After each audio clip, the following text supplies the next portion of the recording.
N ചോരയിലുണ്ടൊരു സൂര്യൻ കുങ്കുമഗന്ധം വിതറി, ചെങ്കനൽ ചുറ്റും ചിതറി കത്തും തരുണാരുണ ചഞ്ചല സൂര്യൻ. എൻ കൺകളിലുണ്ടൊരു സൂര്യൻ നീലിമയിമയിൽ നിവർത്തി, നീലപ്പീലി വിടുർത്തി നൃത്തം ചെയ്യും പേലവ നീലസൂര്യൻ. എൻ അസ്ഥിയിലുണ്ടൊരു സൂര്യൻ മഞ്ഞജ്വാലയൊഴുക്കി, മജ്ജയുരുക്കിയുരുക്കി മങ്ങിത്തെളിയുമൊരിത്തിരി മഞ്ഞസൂര്യൻ. എൻ നാടിയിലുണ്ടൊരു സൂര്യൻ പൊണ്ണുപിടിച്ചു വെളുത്തും, കണ്ണിമ കൂടി നരച്ചും കൂനി വിറച്ചു വിളർത്തു തളർന്നൊരു വെള്ളസൂര്യൻ. എൻ പ്രാണനിലുണ്ടൊരു സൂര്യൻ മരണം പോലെ കറുത്തും, മഞ്ഞുകണക്കു തണുത്തും ശൂന്യതയുടെ ഗന്ധം താവിയ ശ്യാമള സൂര്യൻ. കൊടുങ്ങല്ലൂരിനടുത്ത് പുല്ലൂറ്റെന്ന ഗ്രാമത്തിൽ KC ശങ്കരമേനോന്റെയും K കുഞ്ചുകുട്ടിയമ്മയുടെയും ഇളയ മകനായി 1946 മെയ് 28 കവി സച്ചിദാനന്ദൻ ജനിച്ചത്. ഭാഷയുടെ ഘടനകൾക്ക് വെളിയിൽ എവിടെയോ ത്രസിക്കുകയും വളരുകയും ചെയ്യുന്ന ഭൂമിശാസ്ത്രപരമായ ഒരു വാസ്തവം, ഹരിത സാന്നിധ്യം, നിരന്തരം മഴ പെയ്തുകൊണ്ടിരിക്കുന്ന സുരഭില ശാദ്വലം, ഇതൊക്കെയാണ് കവിക്ക് പുല്ലൂറ്റെന്ന ഗ്രാമം. ഭൂമിശാസ്ത്രപരമായ ഈ വാസ്തവവുമായി കവിക്കുള്ള വൈകാരിക ബന്ധം തീവ്രമാണ്. ഒരു ഗ്രാമത്തിൽ ജനിച്ചില്ലായിരുന്നെങ്കിൽ ഒരുപക്ഷെ ഞാൻ കവിയാവുകയില്ലായിരുന്നു എന്ന് തന്നെ എനിക്ക് തോന്നിയിട്ടുണ്ട്. കാരണം ഗ്രാമപ്രകൃതിയുമായുള്ള അടുപ്പമാണ് ഒരു വലിയ അളവോളം എൻ്റെ കവിതയെ പ്രചോദിപ്പിച്ചിട്ടുള്ളത്. ഈ നാട്ടിൻപുറത്തെ മഴകൾ, ഇവിടുത്തെ മാവിൻതോപ്പുകൾ, തോടുകൾ, ഇവിടെയൊക്കെ നടന്നും കളിച്ചുമാണ് എൻ്റെ ബാല്യം ഞാൻ ചെലവിട്ടുള്ളത്. ഈ ബാല്യത്തിൻ്റെ അനുഭവങ്ങൾ എന്നെ സംബന്ധിച്ചിടത്തോളം വളരെ പ്രധാനമാണ്. ഇന്നും വീണ്ടും വീണ്ടും അയവിറക്കുകയും എൻ്റെ കവിതയെ നിരന്തരമായിട്ട് പ്രചോദിപ്പിക്കുകയും ചെയ്യുന്ന അനുഭവങ്ങളാണ്. ഇവിടുത്തെ ആശാൻ സ്മാരക വായനശാലയിൽ നിന്നാണ് എൻ്റെ ആദ്യത്തെ പുസ്തകങ്ങൾ ഞാൻ വായിക്കുന്നത്. പ്രത്യേകിച്ചും ടാഗോറിൻ്റെ കവിതകൾ വായിക്കുന്നു, CV രാമൻപിള്ളയുടെ നോവലുകൾ വായിക്കുന്നു. ഒട്ടേറെ വിവർത്തനങ്ങൾ വിക്ടർ യൂഗോവിൻ്റെയും ഡോസ്റ്റോയെവ്സ്കിയുടെയും ടോൾസ്റ്റോയുടെയും മറ്റും നോവലുകളുടെ വിവർത്തനങ്ങൾ വായിക്കുന്നു. അങ്ങനെ കുട്ടിക്കാലത്ത് തന്നെ, ഏതാണ്ട് ഹൈസ്കൂളിൽ എത്തുന്നതിന് മുമ്പ് തന്നെയുള്ള ഒരു പരന്ന പാരായണ അനുഭവവും എനിക്ക് തന്നത് ഇവിടുത്തെ ആശാൻ സ്മാരക വായനശാല എന്ന ഗ്രാമീണ വായനശാലയാണ്. അതിനു മുമ്പ് കലാകുസുമം എന്ന പേരിലൊരു വായനശാലയും ഈ വീടിന് തൊട്ടുപുറകിലായിട്ടുണ്ടായിരുന്നു. അവിടെ നിന്നാണ് മറ്റു ചില പുസ്തകങ്ങൾ, ആദ്യകാലത്തെ പുസ്തകങ്ങൾ ഞാൻ വായിക്കുന്നത്. രമണനും ചങ്ങമ്പുഴയുടെയും വള്ളത്തോളിൻ്റെയും മറ്റ് കുമാരനാശാൻ്റെയും മറ്റും കവിതകളും ഒക്കെ ആയിട്ട് പരിചയപ്പെടാൻ ഞാൻ ആരംഭിക്കുന്നത് ഇവിടെ വെച്ചാണ്. കാവ്യാനുഭവം എന്താണ് എന്ന് എനിക്ക് ആദ്യമായിട്ട് ബോധ്യപ്പെടുത്തി തന്നത് എഴുത്തച്ഛൻ്റെ അധ്യാത്മരാമായണമാണ്. ഈ അധ്യാത്മരാമായണത്തിൻ്റെ നിരന്തരമായ പാരായണം ഇവിടെ ഈ വീട്ടിൽ വെച്ചാണ് ഞാൻ നടത്തുന്നത്. അങ്ങനെ മലയാള ഭാഷയുടെ ചൈതന്യം, സംസ്കൃതവും ദ്രാവിഡ ശബ്ദങ്ങളും ചേരുമ്പോഴുണ്ടാകുന്ന അത്ഭുതകരമായ മാന്ത്രികമായ അനുഭവം, എഴുത്തച്ഛൻ്റെ വലിയ വർണ്ണനകളിൽ, അത് കാടിൻ്റെ വർണ്ണനയാകട്ടെ, കൊട്ടാരത്തിൻ്റെ വർണ്ണനയാകട്ടെ, കഥാപാത്രങ്ങളുടെ വർണ്ണനയാകട്ടെ, ആ വർണ്ണനകളിലൊക്കെ മുഴങ്ങി നിൽക്കുന്നത് എന്നെ അത്ഭുതപ്പെടുത്തുകയും എന്നെ കവിതയിലേക്ക് ഉണർത്തുകയും ചെയ്തിട്ടുണ്ട് വളരെയധികം. ഇങ്ങനെ പലതരത്തിലും എൻ്റെ രൂപീകരണത്തിൽ, പ്രകൃതിയായാലും ശരി, വിദ്യാഭ്യാസമായാലും ശരി, പൊതുവായ ഗ്രന്ഥപാരായണമായാലും ശരി, എൻ്റെ വളർച്ചയിൽ വളരെ പ്രധാനപ്പെട്ട ഒരു പങ്ക് ഈ നാട്ടിൻപുറവും ഈ നാട്ടിൻപുറത്തെ മനുഷ്യരും മരങ്ങളും ജലവും എല്ലാം തന്നെ വഹിച്ചിട്ടുണ്ട്. അദ്ദേഹത്തിന്റെ കവിതകളിൽ തുടർച്ചയായി വരുന്ന പ്രതീകങ്ങൾ സൂര്യനും മഴയുമാണ്. അറിവിന്റെ വെയിലിൽ നിന്നും സ്നേഹത്തിന്റെ മഴയിൽ നിന്നും അനുഭൂതിയുടെ ഹരിതകം വാറ്റുന്നവയാണ് ആ കവിതകൾ. 1962-66 കാലത്ത് ഈ ക്രൈസ്റ്റ് കോളേജിൽ ഞാൻ വിദ്യാർത്ഥിയായിരുന്നു. പ്രീ യൂണിവേഴ്സിറ്റി എന്ന ഒരു വർഷത്തെ കോഴ്സും അത് കഴിഞ്ഞ് 3 വർഷത്തെ ജീവശാസ്ത്രത്തിലുള്ള സുവോളജിയിലുള്ള കോഴ്സുമാണ് ഞാൻ ഇവിടെ ചെയ്തത്.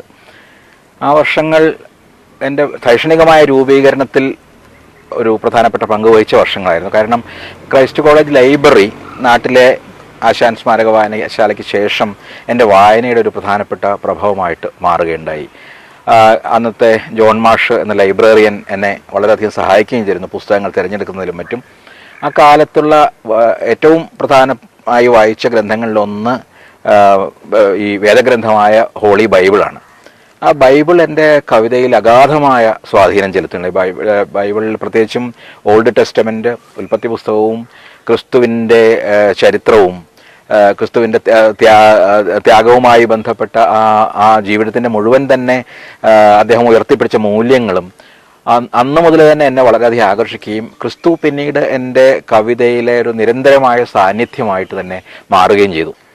ദിക്കുകൾ 4 പിളർന്നു മാന്തിപ്പിടഞ്ഞാളും കുരിശിൽ പടർന്നു കത്തുന്നു നിൻ രൂപം, വിരാട് പുമാൻ രൂപം.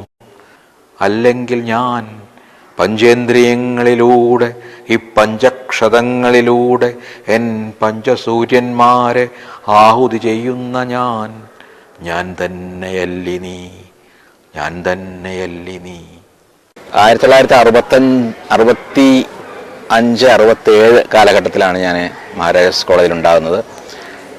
ആ കാലം എൻ്റെ ജീവിതത്തെ പ്രത്യേകിച്ചും കാവ്യ ജീവിതത്തെ സംബന്ധിച്ചിടത്തോളം വളരെ പ്രധാനമായിരുന്നു എനിക്ക് തോന്നുന്നു. അതിന് പല കാരണങ്ങളുണ്ട്. ഒന്നാമത് ഈ മഹാരാജാസിലെ ലൈബ്രറിയിൽ നിന്നാണ് ഞാൻ ഒട്ടനേകം പുതിയ സാഹിത്യവുമായി ബന്ധപ്പെട്ട പുസ്തകങ്ങൾ വായിക്കാൻ തുടങ്ങുന്നത്. Samuel ബെക്കറ്റിൻ്റെയും T.S. എലിയറ്റിൻ്റെയും കൃതികൾ, കാഫ്കയുടെയും കമ്യുവിൻ്റെയും സാർത്തറിൻ്റെയും കൃതികൾ മുതലായ പുസ്തകങ്ങൾ വായിക്കുന്നത് ഇവിടെയാണ്. ഇവിടെ തന്നെയാണ് നിരന്തരമായി രാത്രി മുഴുവൻ ഇരുന്നു കൊണ്ടുള്ള സാഹിത്യ ചർച്ചകളും സൗന്ദര്യശാസ്ത്ര ചർച്ചകളും രാഷ്ട്രീയ ചർച്ചകളും ഒക്കെ ഞങ്ങൾ നടത്തുന്നത്. ആ കാലത്ത് മഹാരാജാസ് അതിൻ്റെ ഔന്നത്യത്തിലായിരുന്നു എന്ന് പറയാം. കാരണം ആ കാലത്ത് ഇവിടെയുള്ള അധ്യാപകർ, മലയാളം ഡിപ്പാർട്ട്മെൻറ്റിൽ M. ലീലാവതിയും M. അച്യുതനും M. K. Sanu മാസ്റ്ററും ഉണ്ടായിരുന്നു. ഇംഗ്ലീഷ് ഡിപ്പാർട്ട്മെൻറ്റിൽ മാരാർ മാസ്റ്ററും ബാലകൃഷ്ണൻ നായരും ഉണ്ടായിരുന്നു. അങ്ങനെ പൊതുവേ മഹാരാജാസ് കോളേജിൻ്റെ ഏറ്റവും വലിയ ഔന്നത്യത്തിൻ്റെ വർഷങ്ങളിലാണ് ഞാനിവിടെ ഉണ്ടായിരുന്നത്. അതുകൊണ്ട് തന്നെ എൻ്റെ ഫോർമേഷനിൽ, രൂപീകരണത്തിൽ മഹാരാജാസ് ഒരു വളരെ പ്രധാനപ്പെട്ട പങ്ക് വഹിച്ചിട്ടുണ്ട്. ഇവിടെ വെച്ച് മഹാരാജാസ് കോളേജ് മാഗസിനിലാണ് വിരഹഗീതം എന്ന കവിത എഴുതുന്നത് എനിക്ക് ഓർമ്മയുണ്ട്. ശക്തിഗീത എന്ന കവിത ജനയുഗം മാസികയിൽ വാരികയിൽ വരുന്നത് ആ കാലത്താണ്. അങ്ങനെ പുറത്തുള്ള മാസികകൾ ഞാൻ കാര്യമായിട്ട് എഴുതാൻ തുടങ്ങുന്നത് ക്രൈസ്റ്റ് കോളേജിലെ ആദ്യത്തെ 1-2 കവിതകൾക്ക് ശേഷം ഇവിടെ വെച്ചാണ്. അന്വേഷണത്തിൽ ആ കാലത്ത് ലേഖനങ്ങൾ എഴുതാൻ തുടങ്ങി. കാഫ്കയെക്കുറിച്ചുള്ളൊരു ലേഖനം, ആഫ്രിക്കൻ കവിതയെക്കുറിച്ചുള്ള ഒരു ലേഖനം, സാർത്തറിനെ കുറിച്ചുള്ള ഒരു ലേഖന പരമ്പര, ഇതെല്ലാം കേരള ഡൈജസ്റ്റ് മാസികയിൽ എഴുതുന്നത് ഞാൻ മഹാരാജാസിൽ വിദ്യാർത്ഥിയായിരുന്ന കാലത്താണ്. ആ കാലത്താണ് ആ തരത്തിൽ നോക്കിയാൽ ഗൗരവമായ രീതിയിലൊരു സാഹിത്യ ജീവിതം ഞാൻ ആരംഭിക്കുന്നത് എന്ന് പറയാം. ഇവിടെ സച്ചിദാനന്ദൻ അവസാന വർഷ MA വിദ്യാർത്ഥിയായിരുന്ന കാലത്ത് ഞാൻ ഹൈസ്കൂൾ വിദ്യാർത്ഥിയായിരുന്നു. അക്കാലത്ത് ആദ്യമായി ഞാൻ ഈ കോളേജിൽ വരുന്നത് ഞങ്ങളുടെ സ്കൂളിലെ സാഹിത്യ സമാജം ഉദ്ഘാടനം ചെയ്യാൻ സച്ചിദാനന്ദനെ ക്ഷണിക്കാൻ വേണ്ടിയാണ്. അന്വേഷണം തുടങ്ങിയ മാസികകളിലെ സച്ചിദാനന്ദൻ്റെ കവിതകളുടെ ഭാഷയുടെ വ്യത്യസ്തതയും ഭാവനയുടെ വിഭിന്നതയും എന്നെ വല്ലാതെ ആകർഷിച്ചിരുന്നു. മഹാരാജാസ് കോളേജിൽ സംഭവിച്ച മറ്റൊരു പ്രധാന കാര്യം അക്കാലത്ത് M. ഗോവിന്ദനും അയ്യപ്പ പണിക്കരുമായി ഞാൻ പരിചയപ്പെടാനിടയായി എന്നതാണ്. M. ഗോവിന്ദനുമായിട്ടുള്ള കത്തിടപാട് തുടങ്ങുന്നതെന്നാണ്. സമീക്ഷയിൽ എൻ്റെ ആദ്യത്തെ ചില കവിതകൾ വരുന്നു.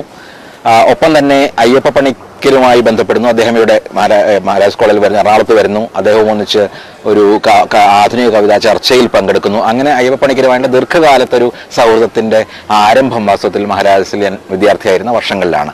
ആ കാലത്ത് സമീക്ഷയിൽ എഴുതിയ കവിത അയ്യപ്പ പണിക്കർക്ക് വളരെ പ്രത്യേകം പ്രിയമായി. അങ്ങനെയാണ് അദ്ദേഹം ഞാനുമായിട്ട് ബന്ധപ്പെടാൻ ആരംഭിക്കുന്നത്. പിന്നീട് അയ്യപ്പ പണിക്കരുടെ വൃത്തവും ആധുനിക കവികളുടെ മുഴുവൻ വൃത്തവുമായിട്ട് പരിചയപ്പെടാനിട വന്നു. കേരള കവിത എന്ന മാസിക തുടങ്ങുമ്പോൾ അതിൻ്റെ ഭാഗമായി ഞങ്ങൾ 20 പേര് ചേർന്നാണ് ആ മാസിക ത്രൈമാസികം ആരംഭിക്കുന്നത്. ആ കേരള കവിതയിലൂടെയാണ് എൻ്റെ ഒട്ടേറെ ആദ്യകാലത്തെ കവിതകൾ, 5 സൂര്യൻ, ഒരു തുള്ളി മുതലായിട്ടുള്ള ആദ്യകാല കവിതകൾ പലതും പ്രത്യക്ഷപ്പെടുന്ന കേരള കവിതയിലാണ്. അതുമാത്രമല്ല കേരള കവിതയ്ക്ക് വേണ്ടിയാണ് പ്രധാനമായിട്ടുള്ള എൻ്റെ ആദ്യ വിവർത്തനങ്ങളും ഞാൻ ചെയ്യുന്നത്. ഇപ്പോൾ ചേരിൽ അൻവറിൻ്റെ കവിതകൾ, നെരൂദായുടെ കുറേ കവിതകൾ, അറ്റില ജോസഫിൻ്റെ കവിതകൾ, ഒട്ടേറെ കവികളുടെ വിദേശ കവികളുടെ വിവർത്തനങ്ങൾ ഞാൻ നിർവഹിക്കുന്നതും ആദ്യമായിട്ട് പ്രധാനമായിട്ടും കേരള കവിതയ്ക്ക് വേണ്ടിയിട്ടാണ്. സച്ചിദാനന്ദൻ വളരെ ചെറുപ്പത്തിലെ എഴുതാൻ തുടങ്ങിയ ആളാണ്. വളരെ വേഗം തന്നെ പല പടവുകളും കയറി കവിയായി പൂർണ്ണ വളർച്ചയിലേക്ക് എത്തുന്ന ആ കാലം 70കളും പിന്നീട് 80കളും അത് തുടർച്ചയായൊരു വളർച്ചയുടെ ഘട്ടമാണെന്ന് പറയാം. മഹാരാജാസ് കോളേജിൽ വെച്ച് തന്നെയാണ് എൻ്റെ ഒട്ടേറെ പ്രധാനപ്പെട്ട സൗഹൃദങ്ങളുടെ ജീവിതത്തിൽ പിന്നീട് വളരെ പ്രധാനമായി തീർന്ന പല സൗഹൃദങ്ങളുടെ ആരംഭം. ഉദാഹരണത്തിന് T.K. രാമചന്ദ്രൻ പിന്നീട് രാഷ്ട്രീയമായ പരിണാമങ്ങളുടെ ഘട്ടങ്ങളിൽ വളരെയധികം സുഹൃത്തായി മാറി. അന്ന് സ്റ്റുഡൻസ് ഫെഡറേഷൻ്റെ ഒരു സ്വതന്ത്ര സ്ഥാനാർത്ഥിയായിരുന്നു ഞാൻ. ആ കാലത്ത് എൻ്റെ ഒരു വലിയ സുഹൃത്ത് എന്ന നിലയ്ക്ക് T.K. രാമചന്ദ്രൻ പ്രവർത്തിച്ചിരുന്നു. അത് ആ തെരഞ്ഞെടുപ്പിലും അതിന് ശേഷമുള്ള കാലത്തിലും ഒക്കെ തന്നെ. ഒപ്പം തന്നെ N.S. മാധവൻ, പിന്നീട് ഒരു വലിയ എഴുത്തുകാരനായി മാറിയ N.S. മാധവൻ എൻ്റെ ജൂനിയറായിട്ട് അന്ന് ഹോസ്റ്റലിൽ ഉണ്ടായിരുന്നു. കൂടാതെ ഇപ്പോൾ ഡെക്കാൻ ഹെറാൾഡിലൊരു നമ്പൂതിരി, ഇന്ന് കേരള സാഹിത്യ അക്കാദമി സെക്രട്ടറി ആയിട്ടുള്ള PV കൃഷ്ണൻ നായർ, ഇങ്ങനെയുള്ള ഒട്ടേറെ സുഹൃത്തുക്കൾ അക്കാലത്തുണ്ടായിരുന്നു. ഈ സുഹൃത്തുക്കളുമൊത്ത് ഉള്ള ചർച്ചകൾ എനിക്ക് തോന്നുന്നു എൻ്റെ മാനസിക വികാസത്തിലൊരു വലിയ പങ്ക് വഹിച്ചിട്ടുണ്ടെന്ന്.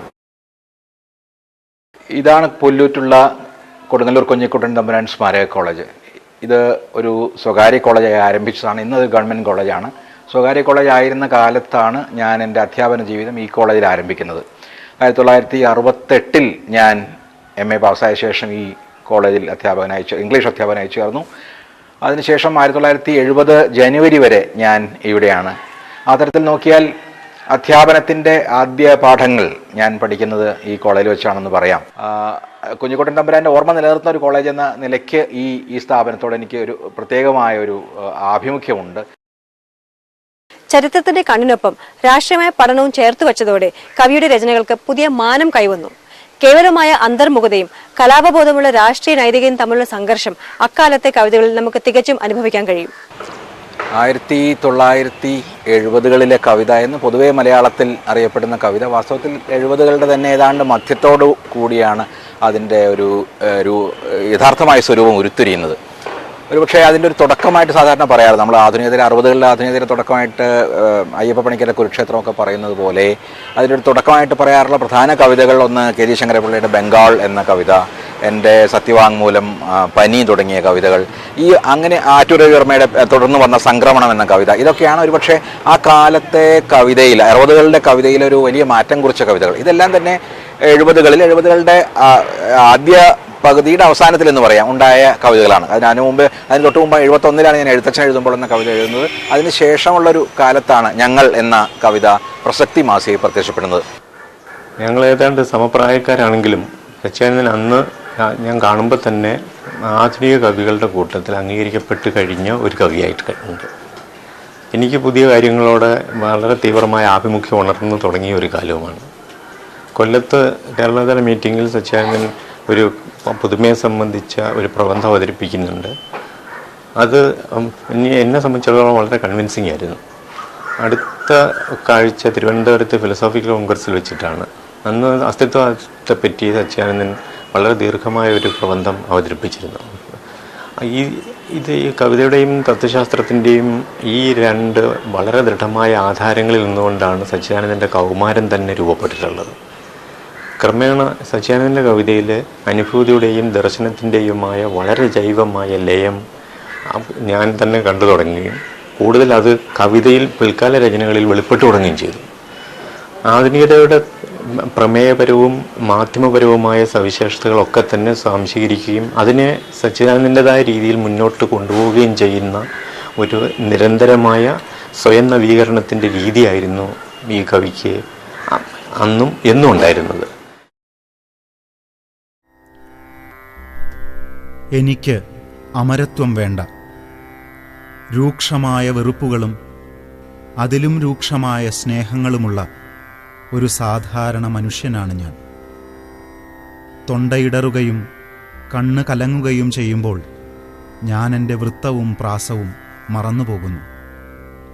എൻ്റെ വൃത്തം ഓടയിൽ പെറ്റുവീണ കുഞ്ഞിൻ്റെ നിലവിളിയുടെ വൃത്തമാണ്. എൻ്റെ പ്രാസം തടവറയിലെ കർഷകൻ്റെ പക നിറഞ്ഞ പേശികളുടെ പ്രാസമാണ്. നമുക്ക് ആഡംബരങ്ങൾക്കും വളച്ചുകെട്ടലുകൾക്കും നേരമില്ല. ലളിതമായ വാക്കുകൾ നാം പിന്നെയും നിർത്തി നിർത്തി ഉച്ചരിക്കേണ്ടിയിരിക്കുന്നു. നമ്മുടെ ഈറയും ദുരയും പീഡനവും സ്വപ്നവുമെല്ലാം ഈ നിമിഷത്തിൽ എറിഞ്ഞുരുക്കി ഉറുമികൾ വാർക്കേണ്ടിയിരിക്കുന്നു. കവിത അഭയവും പ്രവർത്തനവുമാണ്, വിതയും കൊയ്ത്തുമാണ്, തേൻകൂടും മിഴാവും കടലും മുക്കുവനുമാണ്. ഭാരതത്തിൽ ആഭ്യന്തര അടിയന്തരാവസ്ഥ പ്രഖ്യാപിച്ച ഘട്ടത്തിൽ അത് അപമാനകരമായ സ്വാതന്ത്ര്യ നിഷേധമാണെന്ന തിരിച്ചറിവിൽ നിന്ന് മറ്റു പലരെയും പോലെ സച്ചിദാനന്ദൻ എന്ന കവിയും തീക്ഷ്ണമായി പ്രതികരിച്ചു. അന്ന് ഉയർത്തപ്പെട്ട ഒട്ടേറെ ചോദ്യങ്ങൾ, നീതിയെ സംബന്ധിച്ച ചോദ്യങ്ങൾ, സമൂഹത്തെ സംബന്ധിച്ച ചോദ്യങ്ങൾ, അവഗണിക്കപ്പെട്ട ജനതയെ സംബന്ധിച്ച ചോദ്യങ്ങൾ, ജനാധിപത്യത്തിൻ്റെ തന്നെ അടിസ്ഥാന സ്വഭാവത്തെക്കുറിച്ചുള്ള ചോദ്യങ്ങൾ, ഈ ചോദ്യങ്ങളൊക്കെ എനിക്ക് തോന്നുന്നത് ഇന്നും പ്രസക്തമാണ് എന്ന് തന്നെയാണ്. അതുപോലെ അന്ന് ഉയർത്തപ്പെട്ട അനീതിക്കെതിരെ കലാപം ചെയ്യുക എന്നുള്ള മുദ്രാവാക്യവും ഇന്ന് പ്രസക്തമാണ്. ഈ 70കളുടെ കവിതകൾ എന്ന് പറയാവുന്ന ഒട്ടേറെ കവിതകളുടെ അക്കാലത്ത് തന്നെയാണ് അടിയന്തരാവസ്ഥ അതിനിടയ്ക്ക് വരുന്നുണ്ട്. 75 ജൂണിൽ അത് പ്രഖ്യാപിക്കപ്പെടുന്നു, 24-ാം തീയതി. അതുകൊണ്ട് അടിയന്തരാവസ്ഥ വന്നപ്പോഴേക്കും അടിയന്തരാവസ്ഥയെ നേരിടാവുന്ന രീതിയിലുള്ള കവിതകൾ എഴുതാൻ മലയാള കവിത പര്യാപ്തമായി കഴിഞ്ഞു. അതിന് പറ്റിയ ടൂൾസ്, അതിന് പറ്റിയ സൗന്ദര്യശാസ്ത്രപരമായ ഉപാധികൾ എനിക്ക് തോന്നുന്നു അപ്പോഴേക്കും മലയാള കവിതയ്ക്ക് ലഭിച്ചു കഴിഞ്ഞിരുന്നുവെന്ന്. കാരണം അതുകൊണ്ടാണ് എനിക്ക് നാവുമരം എന്നുള്ള കവിത, അല്ലെങ്കിൽ കാവൽ എന്നുള്ള കവിത, അക്കാലത്ത് നിഷ്പക്ഷത എന്ന കവിത, ജാഗ്രതയുടെ ഒട്ടേറെ കവിതകളുണ്ട്, വടക്കൻ കഥകൾ, വടക്കൻ പാട്ട്, ഇങ്ങനെയുള്ള ഒട്ടേറെ കവിതകളുണ്ട്. ഈ കവിതകളൊക്കെ എഴുതാവുന്ന ഒരു പരിസരം സൃഷ്ടിക്കാൻ അതിനു മുമ്പ് എഴുതിയ എൻ്റെ രചനകളും മറ്റു കവികളുടെ രചനകളും ഒക്കെ തന്നെ കാരണമായിട്ടുണ്ട്. ആ അടിയന്തരാവസ്ഥയോട് പ്രതികരിക്കാൻ ശ്രമിച്ച അനേകം എഴുത്തുകാരിൽ ഒരാളെന്ന നിലയ്ക്ക് അക്കാലത്ത് ചോദ്യം ചെയ്യലുകൾ നേരിടേണ്ടി വന്നു, ചില നിരീക്ഷണങ്ങൾക്ക് അടിപ്പെടേണ്ടി വന്നു, ഇതെല്ലാം ഉണ്ടായിട്ടുണ്ട്.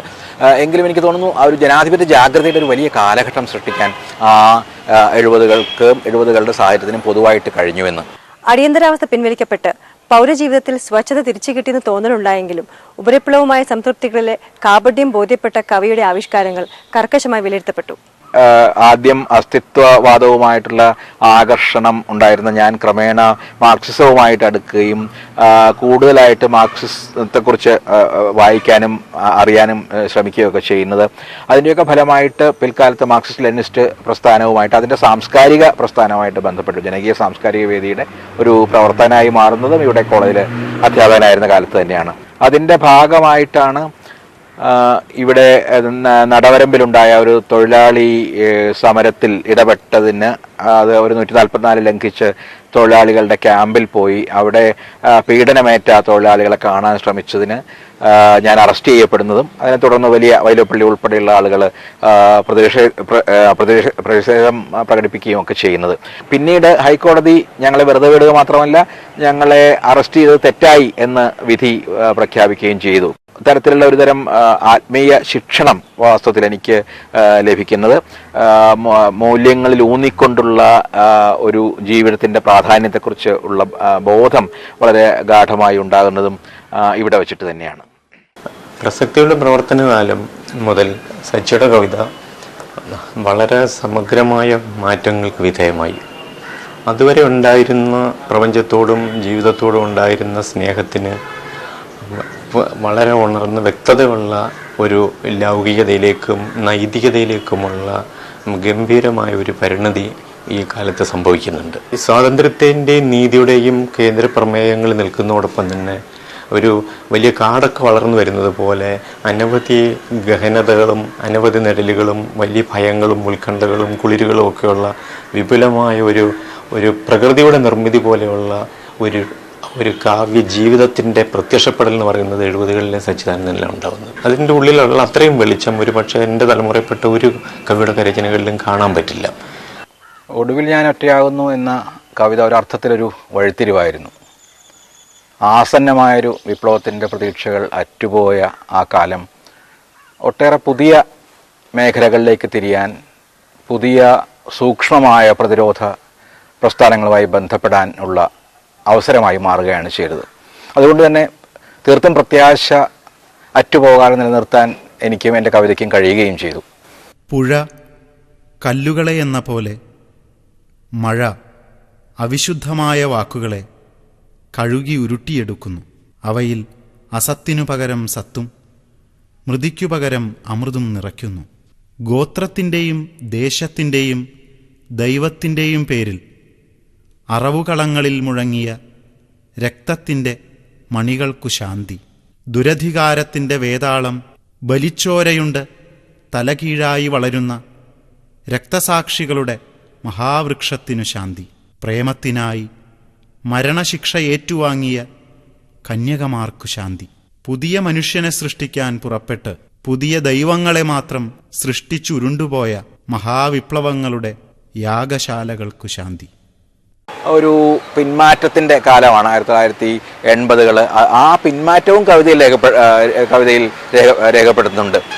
ഒറ്റപ്പെടലിനെയും അന്യവൽക്കരണത്തെയും കുറിച്ചുള്ള വേദന നിറഞ്ഞ ആവിഷ്കാരങ്ങൾ ഉണ്ടാകുന്നതിന് ശേഷമുള്ള ഒരു കാലഘട്ടത്തിലാണ്.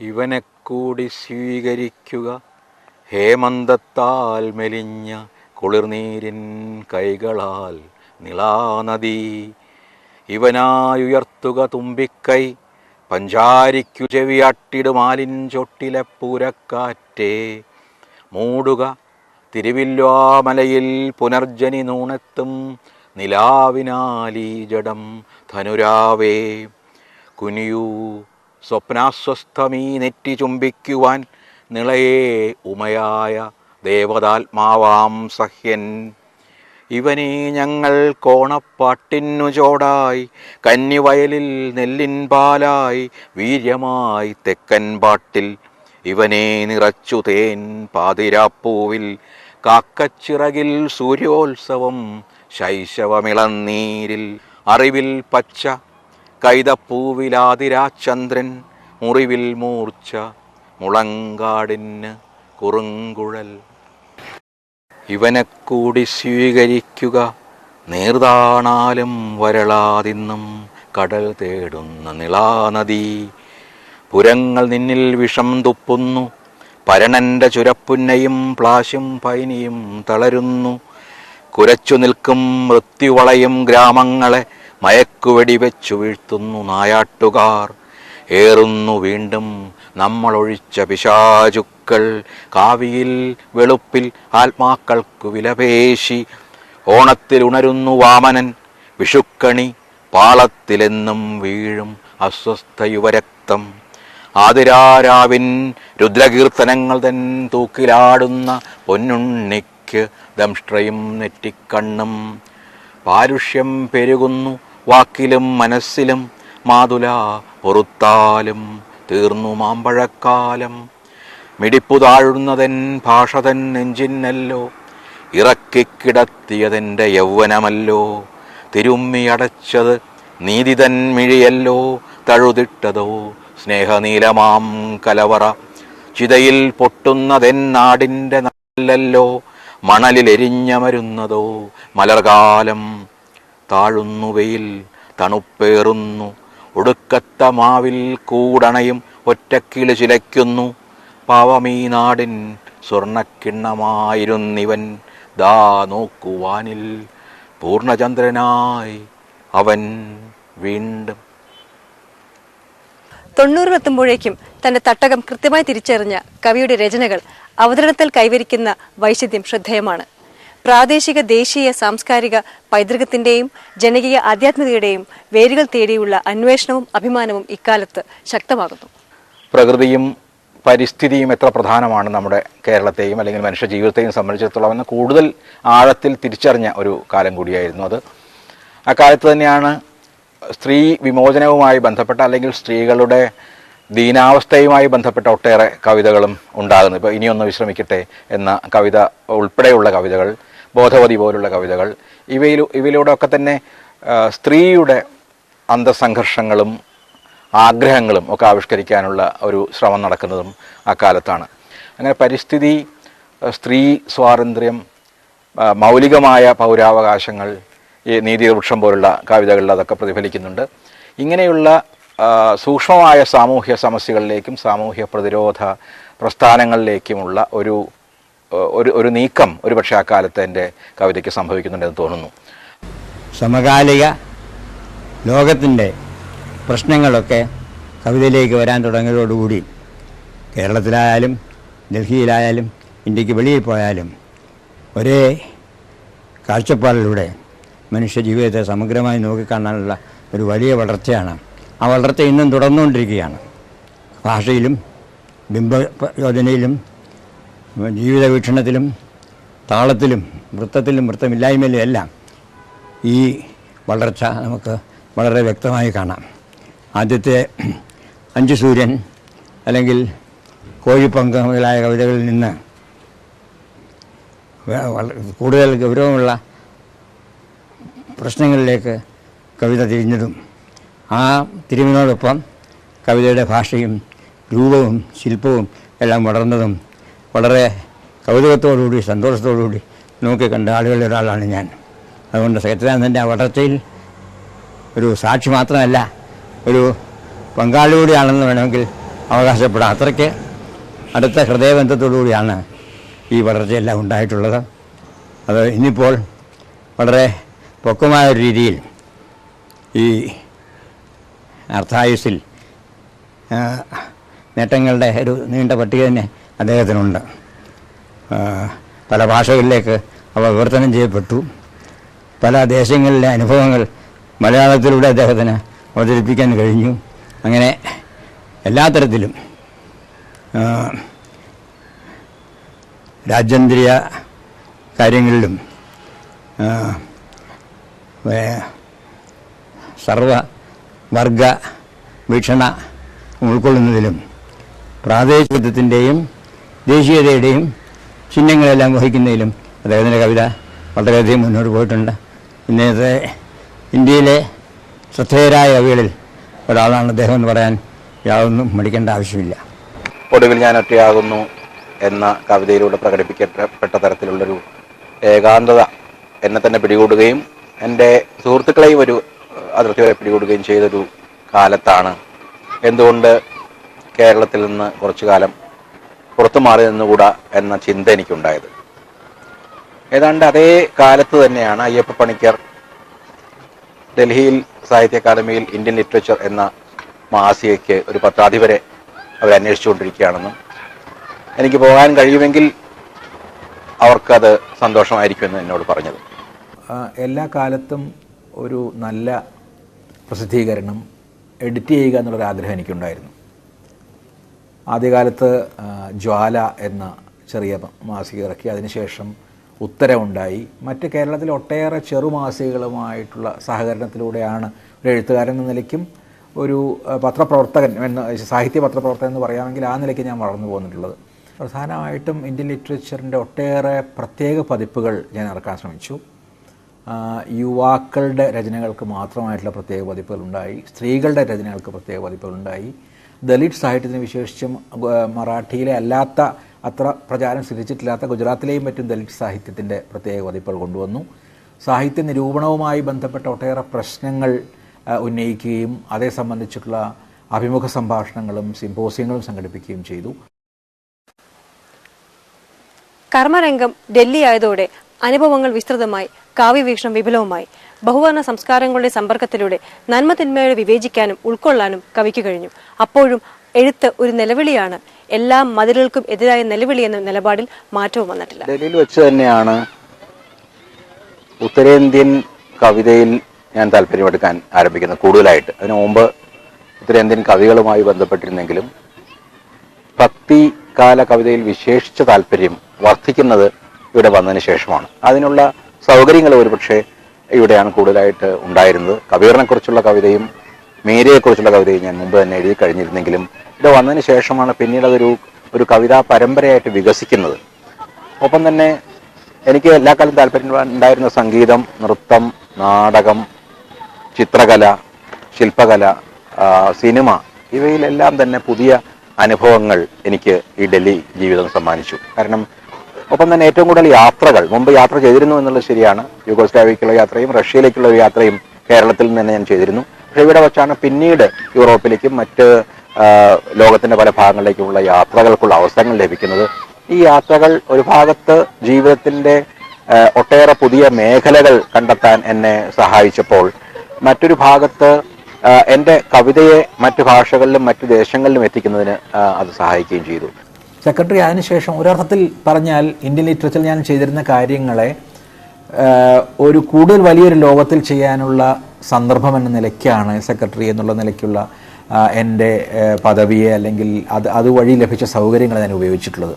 ഉദാഹരണത്തിന് മുൻപ് ഒരിക്കൽ പോലും എനിക്ക് തോന്നുന്നില്ല സാഹിത്യ അക്കാദമിയിൽ ദലിത് സാഹിത്യത്തെ സംബന്ധിച്ച അല്ലെങ്കിൽ ആദിവാസി സാഹിത്യത്തെ സംബന്ധിച്ച ഏതെങ്കിലും രീതിയിലുള്ള സെമിനാറുകളോ ചർച്ചകളോ സംഘടിപ്പിച്ചിട്ടുണ്ടായിരുന്നു. ആ തരത്തിലുള്ള പരിപാടികൾ സംഘടിപ്പിച്ചു. അഖിലേന്ത്യാ തരത്തിലുള്ള സ്ത്രീകളുടെ അല്ലെങ്കിൽ എഴുത്തുകാരികളുടെ 2 മഹാസമ്മേളനങ്ങളുണ്ടായി.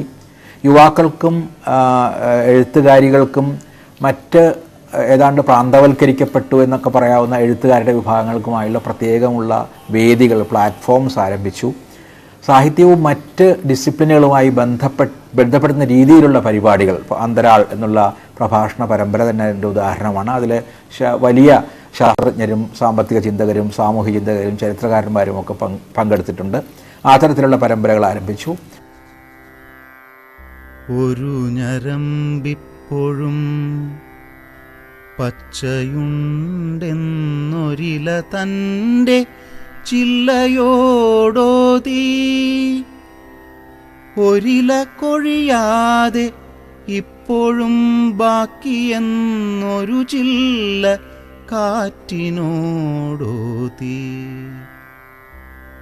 ഒരു ചില്ല കാറ്റിൽ കുലുങ്ങാതെ നിൽപ്പുണ്ടെന്നൊരു മരം പക്ഷിയോടോതി. ഒരു മരം വെട്ടാതെ ഒരു കോണിൽ കാണുമെന്നൊരു കാടു ഭൂമിയോടോതി. ഒരു സൂര്യനിന്നിയും ബാക്കിയുണ്ടെന്നൊരു മല സ്വന്തം സൂര്യനോടോതി. ഒരു സൂര്യനിനിയും കെടാതെയുണ്ടെന്നു ഞാൻ പടരുന്ന രാത്രിയോടോതി. അതു കേട്ടു ഭൂമി തൻ പീഡിതരൊക്കെയും പുലരിയോടൊപ്പം ഉണർന്നു. അവരുണർന്നപ്പോഴേ പുഴകൾ പാടി വീണ്ടും തളിരിട്ടു കരുണയും കാടും. പുതുസൂര്യൻ മഞ്ഞിന്റെ തമ്പുരു മീട്ടി, ഹാ പുതുതായി വാക്കും മനസ്സും, ഹാ പുതുതായി വാക്കും മനസ്സും. സച്ചിദാനന്ദൻ തന്നെയാണ് ഈ വൈവിധ്യം കൊണ്ടുവരുന്നതെന്ന് പറയണം. ഒരു തോട്ടത്തിന് പകരം, തോട്ടത്തിലൊക്കെ ഒരേ തരത്തിലുള്ള മരങ്ങളാണ്, കാടെന്ന് പറഞ്ഞാൽ പലതരം ആണ്. അങ്ങനെയുള്ള ഈ വൈവിധ്യമാണ് മലയാളത്തിൽ കൊണ്ടുവന്ന്, സമൃദ്ധി കൊണ്ടുവന്ന്, വൈവിധ്യം കൊണ്ടുവന്ന്. ഇതാണ് സച്ചിദാനന്ദൻ്റെ വലിയൊരു മലയാളത്തിലെ ആർക്കും കാണാവുന്ന, ഒറ്റ നോട്ടത്തിലേ കാണാവുന്നത്. അത് തൻ്റെ കാര്യം, നാട്ടിൻ്റെ കാര്യം, ഏറ്റവും പഴയതായിട്ടുള്ള ഈ കാര്യം, അന്യസാഹിത്യങ്ങളുടെ കാര്യം, മൊഴിയുടെ, നാടൻ മൊഴി, നാഗരികമായിട്ടുള്ള മൊഴി, ഇങ്ങനെ ആ പല മരങ്ങൾ വെച്ച് പിടിപ്പിച്ചിട്ടുണ്ട്. പല കൈവഴികൾ വന്ന് ചേരുന്നുണ്ട് ഈ ഒഴുക്കിലേക്ക്. പല കൈവഴികൾ, ഇങ്ങനെ പല കൈവഴികൾ, പല മരങ്ങൾ, ഈ വൈവിധ്യം, ഇത് മലയാള കവിതയിൽ ആർക്കും എന്ന് തന്നെ പറയാം ഇത്ര ഈ ഉണ്ടായിട്ടില്ല. ഏതൊരു മലയാളിക്കും അഭിമാനിക്കാനാവുന്ന ഉയരത്തിൽ എത്തി നിൽക്കുമ്പോഴും കവി മനസ്സിനുള്ളിൽ വിനയം സൂക്ഷിക്കുന്നു. അദ്ദേഹത്തെ തേടിയെത്തുന്ന പുരസ്കാരങ്ങൾ അനവധിയാണ്. അപ്പോൾ കവി വരുന്നു, വാക്കുകളുടെ രാത്രി കൊണ്ട് വെളിച്ചത്തിൻ്റെ വീടു പണിയാൻ. വെയിലിൻ്റെ ഇലകളും സംഗീതത്തിൻ്റെ ഇതളുകളും കൊണ്ട് അവൻ വാക്കുകളെ ഒഴിയുന്നു. പ്രാവിൻ്റെ കുറുകലും അരയാലിൻ്റെ മർമ്മരവും കൊണ്ട് അവൻ വാക്കുകളെ തലോടുന്നു. അധ്വാനത്തിൻ്റെ വിയർപ്പിലും അധ്വാനിയുടെ വിശപ്പിലും അവൻ വാക്കുകളെ കഴുകിയെടുക്കുന്നു. ഏകാകിയുടെ നെടുവീർപ്പിലും ജനതതിയുടെ ക്രോധത്തിലും അവൻ വാക്കുകളെ മുക്കിയെടുക്കുന്നു. എൻ്റെ കവിതകളിൽ യാത്ര ഒരു വളരെ പ്രധാനമായ അനുഭവമായി വരുന്നുണ്ട് എന്ന് കവിത വായിക്കുന്നവരൊക്കെ ചൂണ്ടിക്കാണിയിട്ടുണ്ട്. തുടക്കം മുതലേ തന്നെ യാത്രകളിൽ കമ്പമുള്ള ഒരാളായിരുന്നു ഞാൻ. ആദ്യകാലത്തെ യാത്രകൾ മിക്കവാറും ഇന്ത്യക്കകത്ത് തന്നെയായിരുന്നു. ഇന്ത്യൻ സ്കെച്ചുകൾ എന്ന ആദ്യകാല കവിതാ പരമ്പരയിൽ തന്നെ ഇന്ത്യയിൽ നടത്തിയ യാത്രകളുടെ ധാരാളം സൂചനകളുണ്ട്. അത് പ്രാഥമികമായും ഒരു രാഷ്ട്രീയ കവിതയാണെങ്കിലും ഈ യാത്രകളുടെ ബാഹ്യാനുഭവങ്ങൾ പലപ്പോഴും യാത്രാ വിവരണങ്ങളുടെ രൂപത്തിൽ ഞാൻ എഴുതി. പലലോകം പലകാലം എന്ന പുസ്തകത്തിലെ 3 യാത്ര എന്ന പുസ്തകത്തിൽ ഇങ്ങനെ പുസ്തകങ്ങളിലായി സ്വരൂപിച്ച യാത്രാ വിവരണങ്ങളുണ്ട്. എന്നാൽ ആ ആ യാത്രാനുഭവങ്ങളുടെ ആന്തരികമായ അനുഭൂതികൾ അത് എൻ്റെ മനസ്സിനെ, എൻ്റെ സംസ്കാരത്തെ, എൻ്റെ ഭാഷയെ, എൻ്റെ കാവ്യ ഭാവനയെല്ലാം സ്വാംശീകരിച്ച രീതികൾ, ഇതെല്ലാം ഞാൻ ആവിഷ്കരിക്കാൻ ശ്രമിച്ചിട്ടുള്ളത് കവിതകളുടെ പരമ്പരകളിലൂടെയാണ്. സാമാന്യവും വൈയക്തികവുമായ അനുഭവങ്ങൾ അസാമാന്യമായ രാഷ്ട്രീയ ബോധത്തോടെയും വികാര തീവ്രതയോടെയും ആവിഷ്കരിച്ച മലയാള കവിയാണ് സച്ചിദാനന്ദൻ. ഈ സമതുലിതമായ സമീപനം പിൻഗാമികൾക്ക് വഴികാട്ടിയായി മാറി. മലയാള കവിതയ്ക്ക് ശരിയായ ദിശാബോധവും നൽകി. അന്താരാഷ്ട്ര തലത്തിലുള്ള ഒരു ദാർശനിക ഔന്നത്യം അദ്ദേഹത്തിൻ്റെ കവിതകളിൽ ഈ തലത്തിൽ നമുക്ക് കാണുവാൻ കഴിയും. പരിഭാഷയിലുള്ള താല്പര്യം എനിക്ക് വളരെ കുട്ടിക്കാലത്ത് തന്നെ ആരംഭിച്ചാണെന്ന് പറയാം. സ്കൂളിൽ വെച്ച് തന്നെ ഒമർ ഖയ്യാമിൻ്റെ ഒട്ടേറെ വരികൾ റുബയ്യാത്തിൽ ഞാൻ പരിഭാഷ ചെയ്തിരുന്നു. പിന്നീട് കോളേജിൽ പഠിക്കുന്ന കാലത്ത് ഷെല്ലിയുടെയും കീറ്റ്സിൻ്റെയും ഇംഗ്ലീഷ് കവിതകളിൽ നിന്നുള്ള ധാരാളം വിവർത്തനങ്ങൾ നടത്തിയിരുന്നു. അതിനുശേഷമാണ് ഒരുപക്ഷെ കവിതയെ ഞാൻ കൂടുതൽ ഗൗരവമായി എടുക്കാൻ തുടങ്ങുന്ന കാലത്ത് പരിഭാഷകളും അത്ര തന്നെ ഗൗരവമായി എടുക്കാൻ ആരംഭിക്കുന്നത്. അതിൻ്റെ പ്രധാന പ്രേരണയായിരുന്നത് ഡോക്ടർ അയ്യപ്പ പണിക്കരാണ്. അങ്ങനെയാണ് യൂറോപ്പിലെയും ലോകത്തെമ്പാടുമുള്ള ഒട്ടേറെ കവികളുടെ പരിഭാഷകൾ ഞാൻ ചെയ്യാൻ ആരംഭിക്കുന്നത്. പിന്നീട് 70കളായപ്പോൾ എൻ്റെ കവിതയിലും എൻ്റെ രാഷ്ട്രീയ സമീപനത്തിനുമൊക്കെ മാറ്റം വന്ന കാലത്ത് ആ തരത്തിലുള്ള കവികളെ ഞാൻ അന്വേഷിച്ചു തുടങ്ങി. അങ്ങനെ ലാറ്റിൻ അമേരിക്കൻ കവിതയുടെ സമാഹാരവും ആഫ്രിക്കൻ കവിതയുടെ സമാഹാരവും യൂറോപ്പിലെ സോഷ്യലിസ്റ്റ് കവികളുടെ പരിഭാഷകളുമൊക്കെ ആ കാലത്ത് ചെയ്യാൻ തുടങ്ങി. എൻ്റെ കവിതയിൽ കുടുംബം വളരെ കാര്യമായിട്ട് കടന്നു വരുന്നുണ്ട്. ബിന്ദു, കുട്ടികൾ സരിതയും സബിതയും. സരിതയ്ക്ക് വേണ്ടിയാണ് ഇടയപ്പാട്ട് എന്ന കവിത ഞാൻ എഴുതുന്നത്. പിന്നീട് ഒട്ടേറെ കവിതകൾ, കാലവർഷം എന്ന കവിത, തലമുറകൾ എന്ന കവിത, തുടർന്ന് സബിതയെ വിവാഹം കഴിച്ചയച്ചപ്പോൾ എഴുതിയ 2 കവിതകൾ, സമീപകാലത്ത് സബിതയ്ക്ക് വേണ്ടി എഴുതിയ ഒരു കവിത, കഴിഞ്ഞ 2 ദിവസം മുമ്പ് എഴുതിയൊരു കവിത. ഇങ്ങനെ ഒട്ടേറെ കവിതകളുണ്ട്. ബിന്ദുവിനെ സംബോധന ചെയ്തുകൊണ്ടാണ് ആത്മഗീത എന്ന കവിത എഴുതുന്നത്. മലകളിൽ വീണ്ടും എന്ന മറ്റൊരു കവിതയുണ്ട്. ഒട്ടേറെ കവിതകളിൽ ബിന്ദുവും കടന്നു വരുന്നുണ്ട്. കുടുംബവും പനി മുതലായ കവിതകൾ ഈ കുടുംബം തന്നെ കുറെ കൂടി പുറത്തേക്ക് വികസിക്കുകയും ലോകത്തിൻ്റെ തന്നെ ഒരു അംശമായിട്ട്, ലോകത്തിലേക്കുള്ളൊരു കവാടമായിട്ട് മാറുകയും ചെയ്യുന്നുണ്ട്. ഞാനിപ്പോൾ സബരിക്ക് വേണ്ടി സമീപകാലത്ത് ഞാൻ എഴുതിയ ഒരു കവിതയാണ് മകൾ എന്ന കവിത. മകൾ, എൻ്റെ 30കാരിയായ മകളെ ഞാൻ പിന്നെയും കാണുന്നു 6 മാസക്കാരിയായി.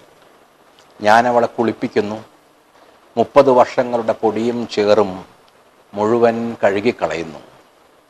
ഇപ്പോൾ അവൾ അമിത്ഷായുടെ ഒരു കൊച്ചു കവിത പോലെ സ്വർഗീയമായ ജലതേജസ്സിൽ തിളങ്ങുന്നു. കുഞ്ഞിത്തോർത്ത് കാലത്തിൽ നനയുന്നു. ജനലഴികളെ പിയാനോ കട്ടകളാക്കി ബീഥോവൻ മർത്യൻ്റേതല്ലാത്ത കൈകൾ ഉയർത്തി നിൽക്കുന്നു. മകൾ ഒരു സിംഫണിക്കകത്ത് നിന്ന് പുറത്തു വന്ന് എന്നെ ആശ്ലേഷിക്കാൻ പനിനീർ കൈകൾ നീട്ടുന്നു. വെളിയിൽ മഴയുടെ ബിഹാഗ്. കിഷോരി അമോൻകർ. പുതിയ കാലത്തിൻ്റെ വെല്ലുവിളികളെ നേരിടാൻ കഴിയുന്ന ഒരു കാവ്യഭാഷയുടെ ഒരു അന്താരാഷ്ട്ര ശൈലിക്ക് മലയാളത്തിൻ്റെ മുഖ്യധാരയിൽ പ്രതിഷ്ഠ നേടിക്കൊടുക്കുകയും ചെയ്ത കവിയാണ് സച്ചിദാനന്ദൻ.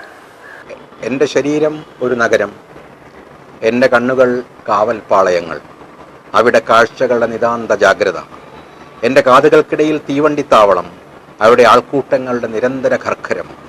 ഇരയ്ക്കോ ഇണയ്ക്കോ കാത്തു നിൽക്കുന്നവർ, തളർന്നുറങ്ങിപ്പോകുന്നവർ, എന്നും വണ്ടി തെറ്റുന്നവർ, കൂട്ടം പിരിഞ്ഞലയുന്ന അനാഥരായ വിചാരങ്ങൾ, മണിയടികൾക്കും കൂക്കലുകൾക്കുമിടയിൽ നഷ്ടപ്പെട്ട ഓർമ്മകൾ, പച്ചവെളിച്ചം കാണാതെ കാത്തുനിന്ന് കിതയ്ക്കുന്ന തീ നിറഞ്ഞ സ്വപ്നങ്ങൾ. എൻ്റെ ഹൃദയത്തിൻ്റെ 4 അറകൾ. ഒന്ന് തടവറ, അവിടെ ശവങ്ങളുടെ ഏകാന്തത. ഒന്ന് പള്ളി, അവിടെ പ്രാർത്ഥനകളുടെ വന്ധ്യത. ഒന്ന് ആശുപത്രി, അവിടെ രോഗികളുടെ ഞരക്കങ്ങളും മരുന്നുകളുടെ മണങ്ങളും. ഒന്ന് കോടതി, അവിടെ നീണ്ടുപോകുന്ന വിചാരണകളും നിസ്സംഗമായ വിധിതീർപ്പുകളും. ഓർക്കുക, ഈ ശരീരം ചിതയിൽ വയ്ക്കുമ്പോൾ നിങ്ങൾ ഒരു നഗരത്തെയാണ് ദഹിപ്പിക്കുന്നത്. ഓർക്കുക, ഈ ശരീരം കുഴിയിലിറക്കുമ്പോൾ നിങ്ങൾ ഒരു ജനതയെയാണ് കുഴിച്ചു മൂടുന്നത്. എൻ്റെ കവിത ഏതെങ്കിലും തരത്തിൽ അനശ്വരമാണോ എന്ന് എനിക്ക് പറയാൻ അറിയില്ല. പലപ്പോഴും ഒറ്റയ്ക്ക് അമരനായിരിക്കുന്നതിനേക്കാളേറെ ഒട്ടേറെ പേരുടെ കൂടെ നശ്വരനായി ആയിരിക്കുകയാണ് എനിക്കിഷ്ടം എന്ന് ഒരു കവിതയിൽ ഞാൻ സൂചിപ്പിക്കുക പോലും ചെയ്തിട്ടുണ്ട്. എന്നാലും ഞാൻ ആഗ്രഹിക്കുന്നത് കബീറിൻ്റെ പോലൊരു കവി, അല്ലെങ്കിൽ മീരയുടെ പോലൊരു കവി, അല്ലെങ്കിൽ തുക്കാറാമിൻ്റെ പോലൊരു കവി, ലോകത്തിൽ എനിക്ക് ഇഷ്ടമുള്ള മിർസ ഗാലിബിനെ പോലെയോ അമിത്ഷായെ പോലെയോ ലോർക്കയെ പോലെയോ ഒരു കവി, അത്തരം കവികളുടെ ഒരു പാദധൂളിയെങ്കിലും ആകുക, അത്തരം കവികളോടൊപ്പം ഓർമ്മിക്കപ്പെടാവുന്ന ഒരു പേരായി മാറാനല്ല, അത്തരം കവികളിൽ നിന്ന് തൻ്റെ കവിതയുടെ കല അഭ്യസിച്ച ഒരു സാധാരണ കവിയായിട്ടെങ്കിലും കാണപ്പെടാനാണ് ഞാൻ എല്ലാ കാലത്തും ആഗ്രഹിച്ചു പോന്നിട്ടുള്ളത്. അവൻ കാലത്തോടൊപ്പം നടന്നു. പാരതന്ത്ര്യത്തിൻ്റെ കാലത്ത് തടവറയും ചുമന്നു നടന്നു. പ്രക്ഷോഭത്തിൻ്റെ കാലത്ത് കാലടികൾക്ക് തീക്കൊളുത്തി. പിൻവാങ്ങലിൻ്റെ കാലത്ത് വ്യാകുലതയുടെ ഹിമവിഗ്രഹമായി. പ്രണയത്തിൻ്റെ കാലത്ത് ഹൃദയം മഴവില്ലിലുയർത്തിക്കെട്ടി. അവൻ സ്ഥലത്തോടൊപ്പം നടന്നു. കാട്ടിൽ പച്ച, കടലിൽ തിര, കായലിൽ ഉപ്പ്, മലയിൽ തണുപ്പ്, ഉടലിൽ കാമം, മനസ്സിൽ ധ്യാനം. ഓരോ സ്ഥലവും തൻ്റെ സ്ഥലമാക്കി അതിൻ്റെ ചിഹ്നങ്ങളണിഞ്ഞു, അതിൻ്റെ ശബ്ദങ്ങൾ മൊഴിഞ്ഞു. ഇപ്പോൾ കാലം അവനെ ഒപ്പമെത്താൻ വെല്ലുവിളിക്കുന്നു. സ്ഥലം അവനെ വളഞ്ഞു തടവിലാക്കുന്നു. അവനാഗ്രഹം കാലത്തെ കവച്ചുകടക്കാൻ, സ്ഥലത്തിനെല്ലാം അതീതനാകാൻ. അവൻ ചിറകുകൾ വിരിക്കുന്നു. മൃതിക്കും ദിക്കുകൾക്കുമപ്പുറത്തെ മഹാവിസ്തൃതിയിലേക്ക്, അനന്തത്തിൻ്റെ നിതാന്ത നടനത്തിലേക്ക്.